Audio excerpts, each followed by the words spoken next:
बिस्मिल्लाहिर्रहमानिर्रहीम। अस्सलाम वालेकुम नाज़रीन, आमनाज़ किचन में आप सबको खुशामदीद।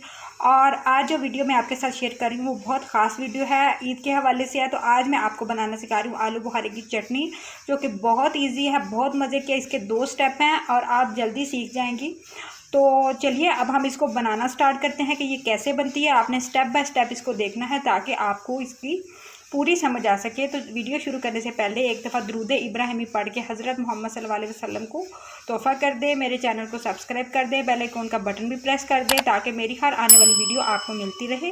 वीडियो को लाइक और शेयर ज़रूर कीजिएगा ताकि मेरी हौसला अफजाई हो। और ये वीडियो आपने शुरू से लेकर लास्ट तक देखनी है ताकि आपको स्टेप बाय स्टेप आलू बुखारे की चटनी समझ आ सके। ये बिल्कुल शादियों वाली आलू बुखारे की चटनी है जो कि हम बाहर से खाते हैं। तो चलिए वीडियो को स्टार्ट करते हैं। आप देख सकते हैं जितना खूबसूरत कलर है, कोई हमने इसमें फ्लेवर ऐड नहीं किया।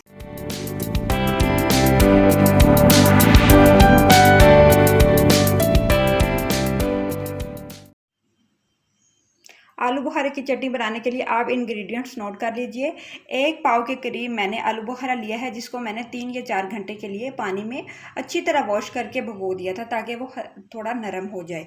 अगर आप फ्रेश मतलब कि आपके पास फ़ौरन ही बनाना है, अभी आपने भिगोया नहीं हुआ, तो आप इसको पानी में ज़्यादा देर के लिए बॉयल कर लें। अब मैं इसको थोड़ी देर के लिए बॉयल करूँगी ताकि ये मज़ीद नरम हो जाए।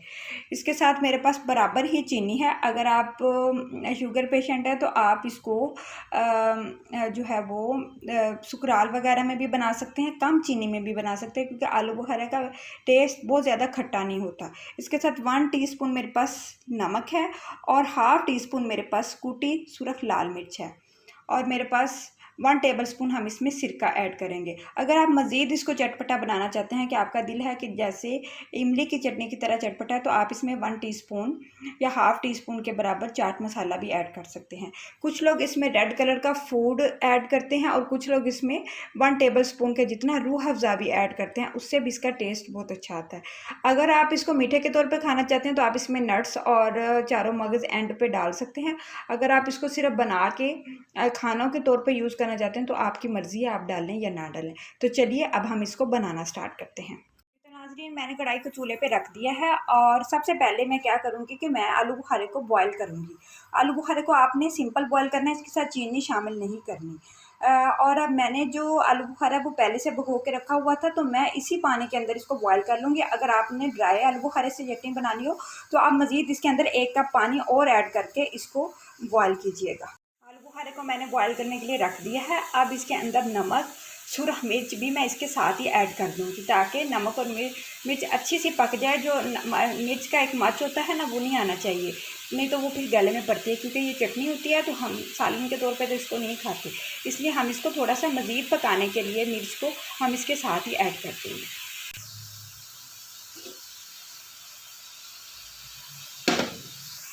आप देख सकते हैं कि आलू बुखारा जिसमें मैंने नमक और इमली मिर्च डाल के बॉयल किया था, वो अच्छा सा बॉयल हो चुका है, नरम हो चुका है, क्योंकि ये पहले से भीगा हुआ था तो ये बहुत जल्दी बॉयल हो गया। मैंने उसका जो पानी है वो बिल्कुल खुश्क कर दिया, और ये वही पानी था जिसमें मैंने आलू बुखारे को भिगो के रखा था। अब मैंने कढ़ाई को खाली कर दिया और अब हम इसका अलग से शीरा तैयार करेंगे। कुछ लोग क्या करते हैं कि वो साथ ही चीनी भी ऐड कर देते हैं, जिससे आलू बुखारा चीड़ा हो जाता है और उसका वो टेस्ट नहीं आता और नरम नहीं होता। और कुछ लोग इतना ज़्यादा पानी डाल देते हैं चीनी के साथ कि वो इतना नरम हो जाता है कि वो उसका वो जो है ना चटनी वाला टेक्सचर ही ख़त्म हो जाता है। तो आपने ये 2 स्टेप में बनाना है। पहले जो है ना आलू बुखारे को अलग से बॉयल कर लेना है, बिल्कुल इस तरह इस फॉर्म में, और फिर इसका अलग से शीरा तैयार करना है। तो चलिए अब हम इसका शीरा तैयार करते हैं।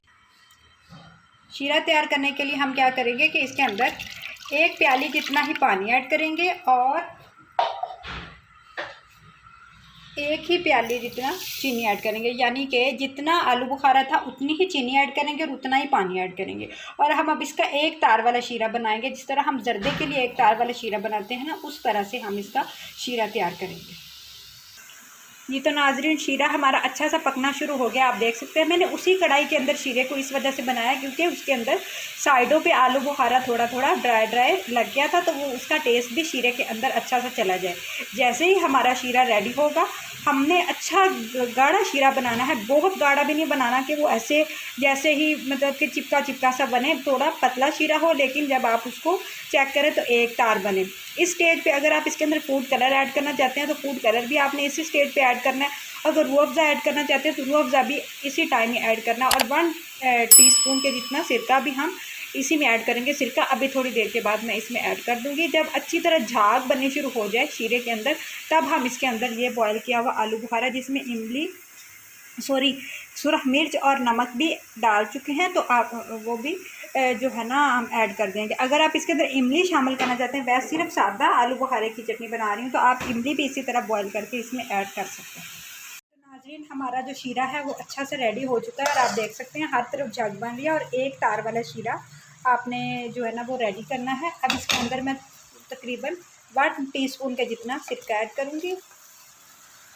सिरका ऐड करने के फ़ौरन बाद ही जो आलू बुखारा हमने बॉयल करके रखा था वो मैं इसके अंदर डाल दूँगी, ताकि थोड़ा सा इसके अंदर आलू बुखारा भी पक जाए। आपने जैसे ही आलू बुखारा ऐड करना है, आपने इसकी आंच को बिल्कुल कम कर देना है और बस इसको 2 या 3 मिनट के लिए बस पकाना है। ज़्यादा देर के लिए नहीं पकाना, क्योंकि फिर आलू बुखारा आपका जो है ना वो ज़्यादा नरम पड़ जाएगा और वो वाला टेस्ट नहीं आएगा। अब आप देखें कि ये जो चटनी हमारी तैयार हुई है, इसमें आपको शीरा अलग नज़र आ रहा है और आलू बुखारा अलग अलग नज़र आ रहा है। जब आप शीरा इसके साथ ही पकाते हैं तो उसका नुकसान ये होता है कि बहुत पतला सा शीरा पकता है, जिससे वो टेस्ट नहीं आता, और या फिर बहुत आलू बुखारा फटा फटा सा पकता है। तो अब आप जैसे ही मैंने इसके अंदर जो है ना शीरे के अंदर आलू बुखारे को ऐड किया है, तो आलू बुखारा अलग अलग हो गया और चटनी की प्रॉपर शक्ल नज़र आनी शुरू हो गई है। तो अब मज़ीद इसको 2 या 3 मिनट में पकाऊंगी और फिर मैं इसको जो है ना चूल्हे को बंद कर दूंगी, ताकि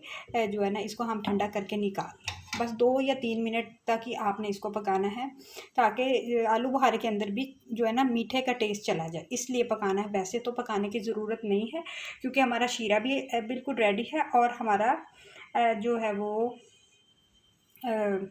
आलू बुखारा भी नरम हुआ है, गला हुआ है। तो जब आप इसको मज़ीद पकाएंगे तो इससे ये होगा कि टेस्ट हमारा डिवेलप हो जाएगा। ये तो नाज़रीन आप देख सकते हैं कि हमारी आलू बुखारे की चटनी बिल्कुल तैयार हो चुकी है और कितना खूबसूरत इसका कलर आया। हमने इसके अंदर कोई कलर ऐड नहीं किया, सिर्फ हमने इसके अंदर इसको अपने ही कलर में पकाया है। कोई ऐसा एसेंस वगैरह नहीं डाला, घरेलू जो है ना चीज़ों से हमने इसको तैयार किया है। आपने इसको शीशे के जार में निकालना है, इस तरह का जार हो एयर टाइट, ताकि इसके अंदर हवा ना जाए, और इसको आप 1 या 2 माह के लिए ईज़िली तैयार कर सकते हैं। तो जो है ना आपने इसको बनाना का तरीका भी सेम इसी तरह रखना है जिस तरह से मैंने इसको बनाया है, नहीं तो आपका जो है ना आलू बुखारे की चटनी जल्दी ख़राब हो जाएगी। गाढ़ी होगी तो शीरा अच्छा पका हुआ होगा तो कभी भी ख़राब नहीं होगी।